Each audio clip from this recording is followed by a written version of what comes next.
suis employée ici depuis 24 ans. Je n'ai pas eu d'augmentation de salaire depuis 10 ans. Et maintenant, ils s'attaquent à nos pensions. La raison pour laquelle nous travaillons sur des quarts aussi fous.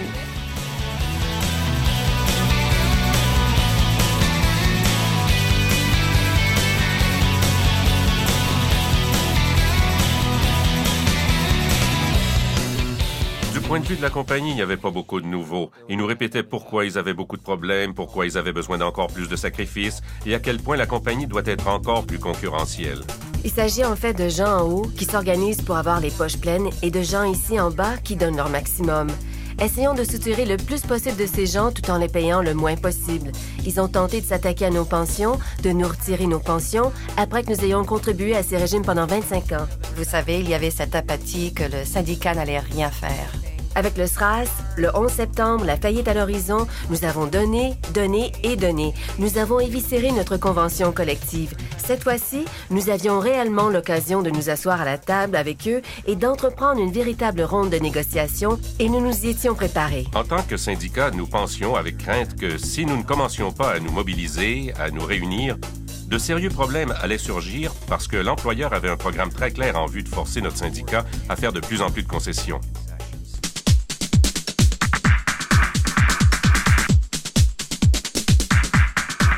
Vous savez, après les dernières négociations, les membres étaient frustrés, et avec raison. Ils étaient frustrés contre l'employeur et ils étaient frustrés contre le syndicat. En 2009, la convention collective du personnel du service à la clientèle et des ventes était échue et le comité de négociation est allé de l'avant. Nous avons suivi les procédures normales. Nous avons fait des sondages, élaboré les demandes de négociation, tenu des assemblées consultatives. Alors, nous pensions vraiment avoir couvert tous les sujets importants pour les membres. Cette entente n'a pas été ratifiée par nos membres. En fait, elle a suscité encore plus de frustration de leur côté. Ils étaient très fâchés parce qu'ils avaient l'impression que leurs besoins et leurs préoccupations n'avaient pas été entendus. Et cette situation est survenue principalement parce qu'il y a eu un manque total de communication. La scène ressemblait à une foule en colère. Nous avons quitté cette assemblée, il y avait des centaines de personnes, des centaines, et nous sommes retournés au bureau en état de choc. Je me souviens qu'un des adjoints a dit « C'est génial! » Et je lui ai répondu « Mais est-ce que t'es fou ou quoi? » Il a dit « Quelle opportunité! Quelle opportunité pour progresser! Nous pouvons identifier ce qu'il faut améliorer. » Alors, c'est une rampe de lancement pour la prochaine ronde de négociations en 2011.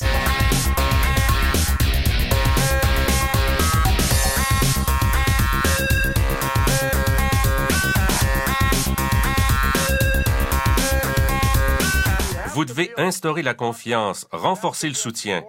Vous devez faire comprendre que nous sommes dans une vraie guerre. Ne leurrons personne. Ceux qui n'ont jamais connu de grève dans leur vie, levez la main aujourd'hui.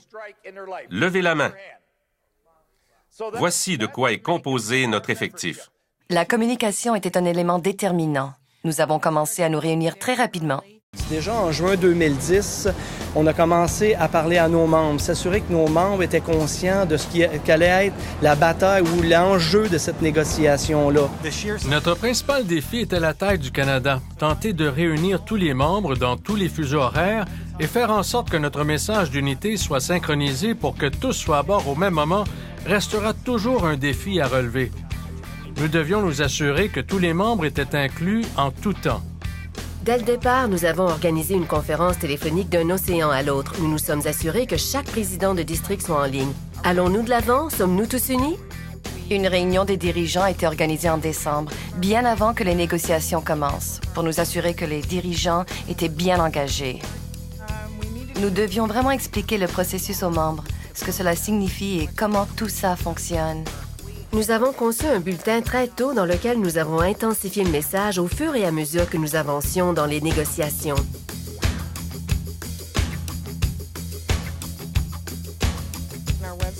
Notre site Web était mis à jour chaque semaine et nos membres recevaient ces nouvelles. Les médias sociaux ont joué un rôle essentiel dans la diffusion de notre stratégie de communication. Chaque diffusion du bulletin le vendredi, nous envoyions un courriel aux membres qui s'étaient inscrits pour recevoir les informations locales. Certains moments, nous faisions des téléphones, organisions une conférence téléphonique pour nous assurer que tous recevaient le message sur ce qui se passait une journée en particulier. Entre les messages diffusés par les médias sociaux et par courriel, nous savions que nous étions en train de rejoindre des milliers de membres. Les médias aussi recevaient nos messages. Nos messages atteignaient aussi des gens concernés, comme ceux qui voyageaient avec Air Canada. Notre message devait renforcer le pouvoir de nos membres sans nous mettre à dos les clients. Nous avons vraiment insisté sur le fait qu'après toutes ces années sans gain, nous voulions simplement une entente équitable.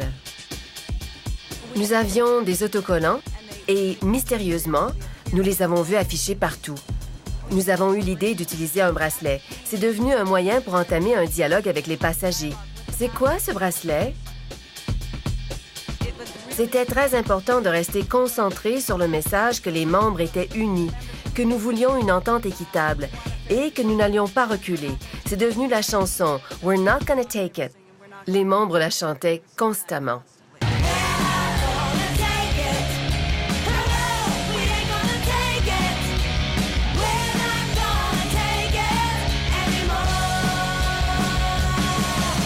Chaque région devait organiser un événement et un rassemblement propre à la région afin que les membres puissent participer aux activités de la région et avoir un certain contrôle sur la planification de ces activités.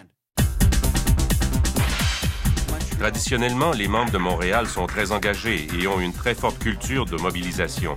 Alors, le Québec a été choisi en premier pour tester les choses. Nous avons fait venir des gens des régions pour expérimenter le rassemblement au Québec. De cette manière, ils allaient avoir l'expérience de faire face à l'employeur et à l'administration aéroportuaire pour les prochains rassemblements. Il était temps d'accélérer les choses.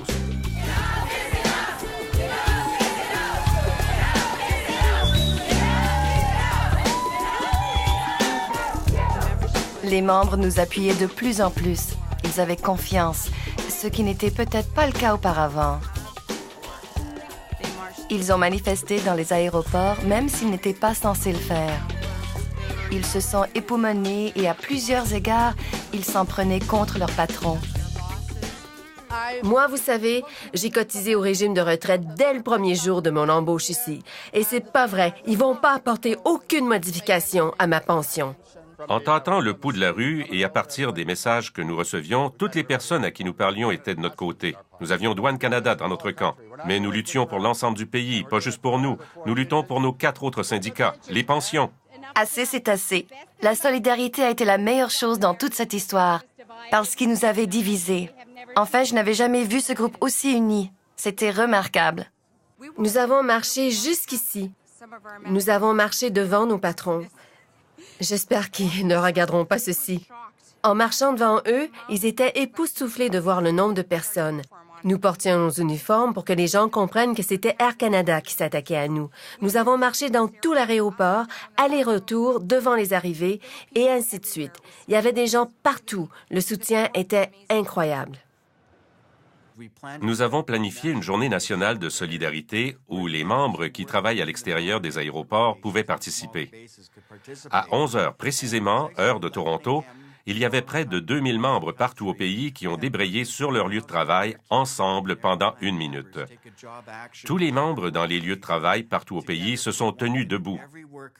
Nous avons organisé cet événement au même moment où l'employeur tenait une conférence téléphonique en vue de briser la grève. Et la conférence a complètement déraillé parce qu'il ne faisait que discuter des lieux de travail qui étaient impliqués dans les pressions. On savait qu'on était appuyé par nos membres et à partir de là, on a été capable d'obtenir un mandat de grève à plus de 98 %. Les membres étaient tout à fait au fait, savaient très bien quels étaient les enjeux. Les négociations se sont déroulées vraiment jusqu'à minuit. Je me souviens que la direction d'Air Canada disait « Allez-vous vraiment faire la grève? » Et nous avons répondu « Absolument. Si nous sommes contraints à faire la grève pour protéger les intérêts des retraités, y compris les prochaines générations de retraités, nous sommes prêts à la déclencher. » Ils avaient l'air passablement interloqués, comme s'ils étaient pris au dépourvu. Je ne pense pas qu'ils mesuraient la détermination de notre syndicat, et ensuite, très franchement, nous les avons frappés de plein fouet. À minuit ou 23h59, 21h à Vancouver, minuit à Toronto, nos gens étaient sur place pour aider nos membres dans les aéroports à débrayer parce qu'ils étaient nerveux. Ils étaient tellement habitués à la discipline et à la négativité qu'ils avaient peur de recevoir des sanctions disciplinaires. Nous devions leur prouver qu'ils avaient le droit de faire la grève. Et ils ont embarqué. Lorsqu'ils ont quitté leur travail et que nous les avons menés à l'extérieur, vous pouviez constater la différence d'attitude immédiatement. Leurs épaules se sont redressées, ils ont débrayé, ils ont trouvé du pouvoir dans la solidarité et l'unité comme jamais auparavant.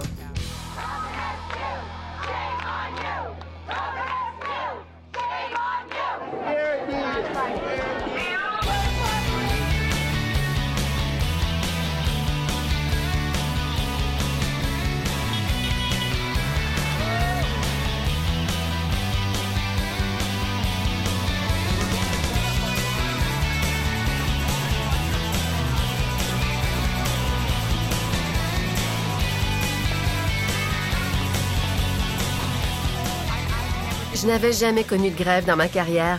Nous avons peint des panneaux au bureau syndical. Nous sommes arrivés ici debout avec nos panneaux. Ken Lawenza et Jamie Ross se sont adressés à nous et nous ont dit que nous étions ensemble tous unis et que d'autres syndicats étaient ici pour nous exprimer leur appui. Je n'avais jamais vu ce type de rassemblement. Lorsqu'on nous a demandé de participer à d'autres rassemblements, je n'avais jamais réalisé à quel point c'était important d'obtenir le soutien d'autres unités de négociation. Je demandais aux clients d'Air Canada de reconnaître et de comprendre qu'il s'agissait de leur avenir aussi. Parce que lorsque vous prenez place à bord de cet avion, si vous réduisez les pensions dans ce secteur en particulier, cela signifie que personne n'aura une pension ou une sécurité à l'avenir. La plus grande surprise pour nous, je pense, c'était l'intervention du gouvernement Harper. C'est 16 heures après qu'on ait déclenché la grève, le gouvernement tout de suite s'en est pris à nous, attribuant ou disant que si jamais Air Canada poursuivait ou on poursuivait cette grève-là, que ça allait atténuer ou mettre en péril l'économie du Canada. Aucun économiste au pays n'a prétendu que la grève pouvait porter atteinte à l'économie canadienne. Malgré cela, le gouvernement s'est émissé. Je pense que l'interférence était purement idéologique. Toutes les personnes qui n'étaient pas en poste cette journée de grève ont reçu un appel à la maison. Nous avions un préavis de 2 heures. Nous leur avons téléphoné à la maison. Ils ont mis leur uniforme et se sont présentés au bureau de Lisa Raitt.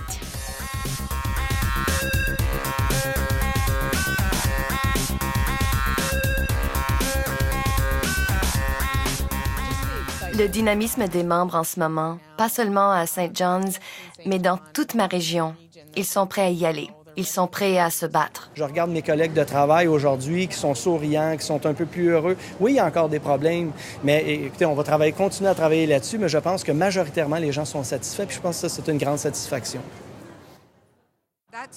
Cette grève, ce vote de grève et le laps de temps entre les deux, ce furent les meilleurs moments de ma carrière. Les gens exerçaient des pressions ensemble et se regroupaient. C'était tellement stimulant. C'était incroyable.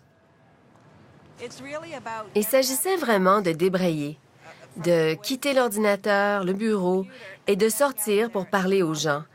Parce qu'avec tous les médias sociaux, Twitter et Facebook, tout ça, le dialogue en face à face est la chose qui est vraiment la plus importante. Je peux vous dire sans l'ombre d'un doute que c'était un plaisir absolu de quitter la table de négociation la journée de la grève, alors que nous n'avions aucune idée du moment où cela allait prendre fin, aucune idée de comment les choses allaient se résoudre, quelle issue nous allions connaître, bien que nous étions un peu nerveux au sujet des dispositions législatives. Lorsque nous avons eu l'occasion de nous rendre à 3 piquets de grève à Toronto, les gens m'ont dit « Ken, merci d'être venu. Merci d'avoir amené le comité de négociation. Merci de nous inspirer. Merci de nous faire sentir que nous pouvons gagner. » J'ai reçu tellement de témoignages, mais l'objectif n'était pas là du tout. Il s'agissait de revenir à la table de négociation avec la chair de poule sur nos bras. 10 ans de dépression et de négativité et de travail pour un employeur qui n'a pas d'argent. Ils ont débrayé et marché le long de ces piquets de grève. Ils ont connu les meilleurs moments de leur vie. Je reçois plus de courriels qui disent « Vous savez, de toute ma vie, je n'oublierai jamais ces 3 jours sur le piquet de grève. » Ils ne l'oublieront jamais. Ils ont pris conscience du pouvoir d'un syndicat. Ils ont pris conscience de leur propre pouvoir et du fait qu'en fin de compte, si nous restons unis et que nous luttons ensemble, cela fera une différence.